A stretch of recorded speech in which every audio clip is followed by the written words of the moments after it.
Correct. ಚೆನ್ನಾಗಿದೆಯಾ? ಅಂದ್ರೆ ಮುಂಚೆ ಈ ತರ ಮಾಡಕ್ ಆಗ್ತಿರ್ಲಿಲ್ಲ ಲಾಸ್ಟ್ ಟೈಮ್ ಬಂದಾಗ. ಈಗ ಸುಮ್ನೆ ಲೈಟ್ ಆಗಿ ಫೀಲ್ ಆಗ್ತಿದೆ ಅಷ್ಟೇ. ಇದನ್ನ ಅಪ್ಲೈ ಮಾಡಿ ಇವತ್ತೊಂದು 2 ಎಕ್ಸರ್ಸೈಸ್ ಕೊಡ್ತೀನಿ, 2 ಮಾಡಿ. ಓಕೆನಾ? ನಿಮಗೆ ಸರ್ಜರಿ ಮಾಡಿಸ್ಕೊಂಡ್ರಿಗೆ ಅಥವಾ ಬ್ಯಾಕ್ ಪೇನ್ ಇರೋಂಥವ್ರಿಗೆ ಏನ್ ನಿಮ್ ಸಜೆಷನ್ ಕೊಡ್ತೀರಾ? ಬರ್ಬೋದು ಸರ್, ಇಲ್ಲಿಗೆ ಕ್ಲಿಯರ್ ಆಗುತ್ತೆ. ಸ್ವಲ್ಪ ಪಥ್ಯವೆಲ್ಲ ಕಂಟಿನ್ಯೂ ಮಾಡಿ ಮಾಡ್ಕೋಬಹುದು. ಕ್ಲಿಯರ್ ಆಗುತ್ತೆ, 100% ಕ್ಲಿಯರ್ ಆಗುತ್ತೆ. ಸ್ವಲ್ಪ ಟೈಮ್ ತಗೊಳುತ್ತೆ, ವೇಟ್ ಮಾಡ್ಬೇಕು. ಕರೆಕ್ಟ್. ಯಾಕಂದ್ರೆ ಈಗ ಅದಾದ್ರೆ ಒಂದ್ ಟೇಬಲ್ ಮೇಲೆ ಮನಸ್ಬಿಟ್ಟು ಸಡನ್ ಆಗಿ ಕಟ್ ಮಾಡಿ ನನಗೆ ತಲೆನೋವು ಬರ್ತಾ ಇತ್ತು ಮುಂಚೆ. ಈಗ ತಲೆನೋವು ಬರಲ್ಲ. ತುಪ್ಪ ತಿಂದ್ರೆ ತಲೆನೋವು ಬರ್ತಾ ಇತ್ತು ಮುಂಚೆ ಚಿಕ್ಕ ಮಗು ಬರ್ತಿತ್ತು. ಈಗೇನು ಆತರ ಏನಿಲ್ಲ. ಯಾಕೆ ಹೇಳ್ರಿ?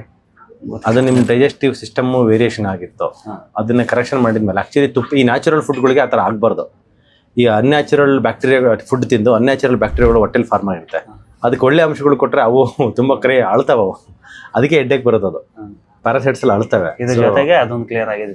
ಅದು ವೆರಿ ಇಂಪಾರ್ಟೆಂಟ್, ವೆರಿ ಇಂಪಾರ್ಟೆಂಟ್. ಅದು ಯಾಕಂದ್ರೆ ಏನ್ರಲ್ಲಿ ಬೇಕಾದ್ರೆ ತರ್ಕೊ, ಒಂದು ತಲೆನೋವಲ್ಲಿ ತರ್ಕೊಳಕ್ ಆಗಲ್ಲ.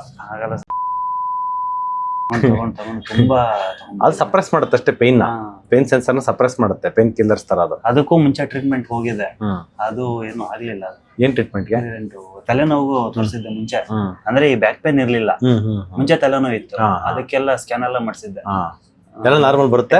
ಬಟ್ ಇಲ್ಲ, ಯಾಕೆ ಹೇಳಿದ್ ಗಟ್ ಬ್ರೈನ್ ಆಕ್ಸೆಸ್ ಅಂತ ಇರುತ್ತೆ. GBA, ಗಟ್ ಬ್ರೈನ್ ಆಕ್ಸೆಸ್. ಗಟ್ ನಿಮ್ದು ಹೇಳಿದ್ರೆ ತುಪ್ಪಕ್ಕೂ ಅದಕ್ಕೆ ಸಂಬಂಧ ಇತ್ತಲ್ಲ. ತುಪ್ಪ ಬಂದು ನಿಮ್ ಬ್ರೈನ್ಗೆ ಬೇಕು. ಬ್ರೈನ್ 90% ಬಂದು ಬರೀ ಫ್ಯಾಟೆ. ಇವತ್ತು ನೈಟ್ ತುಪ್ಪ ತಿಂದ್ರೆ ನಾಳೆ ಗ್ಯಾರಂಟಿ ಕನ್ಫರ್ಮ್. ಇವಾಗ ಡೈಲಿ ತುಪ್ಪ ಯೂಸ್ ಮಾಡ್ತೀರಾ? ಡೈಲಿ ತುಪ್ಪ ಯೂಸ್ ಮಾಡ್ತಾರೆ. ಜಾಸ್ತಿ ಯೂಸ್ ಮಾಡಿ ಇನ್ನು. ಯಾಕೆ ತುಪ್ಪ, ಕೊಬ್ಬರಿ ಎಣ್ಣೆ, ಬೆಣ್ಣೆ ಚೆನ್ನಾಗಿ ತಿನ್ನಿ. ನಿಮ್ ಇನ್ನು ಡಿಸ್ಕ್ ಎಲ್ಲ ಚೆನ್ನಾಗಿ ಅಷ್ಟೇ ಸರ್. ಇದು ಕ್ಲಿಯರ್ ಆಯ್ತು ಅಂದ್ರೆ ಸೆಂಟರ್ ಇದೆ. ಇದು ಕ್ಲಿಯರ್ ಆದ್ರೆ almost. Okay sir, thank you.